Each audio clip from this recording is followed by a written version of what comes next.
పరిశుద్ధాత్మ దేవుడు మనలో ఉన్నప్పుడు, పరిశుద్ధాత్మ యొక్క అభిషేకం మనలో ఉన్నప్పుడు, మనము తప్పు చేస్తున్నప్పుడు ఆటోమేటిక్ గా పరిశుద్ధాత్మ దేవుడు మనలో పనిచేస్తూ మన తప్పును మనకు తెలియజేస్తూ ఉంటాడు. దేవునికి స్తోత్రం చెప్పండి గట్టిగా, హల్లెలూయా.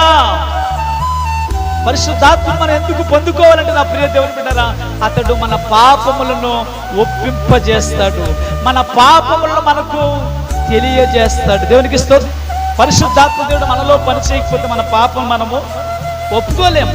మన పాపములు మనం ఒప్పుకోలేకపోతే నువ్వు ఎంత ప్రార్థన చేసినా, బైబిల్ సెలవిస్తుంది కీర్తన గ్రంథము 66వ అధ్యాయం 18వ వచనం, నా హృదయములో నేను పాపమును, అంటే అర్థం ఏంటి, ఉంచుకుని ఎడల ప్రభువు నా మనవి ఆలకించడు. దేవుని అంటే నీ మనసులో, నీ హృదయంలో పాపం ఉంటే, నీ హృదయంలో పాపాన్ని పెట్టుకుని నువ్వు ఎంత ప్రార్థన చేసినా, నీ హృదయంలో పాపాన్ని పెట్టుకుని నువ్వు నీ బిడ్డల కొరకు ప్రార్థన చేసినా, నీ వ్యాపారం కొరకు ప్రార్థన చేసినా, నీ బిజినెస్ కొరకు ప్రార్థన చేసినా, నీ ఉద్యోగం కొరకు ప్రార్థన చేసినా, నీ ప్రార్థన నీ ఇంటి గడప కూడా దాటి వెళ్ళదు. దేవునికి స్తోత్రం చెప్పండి గట్టిగా. కారణం ఏంటంటే నువ్వు హృదయములో పాపం పెట్టుకుని ప్రార్థన చేస్తే నీ ప్రార్థనకు సమాధానము రాదు.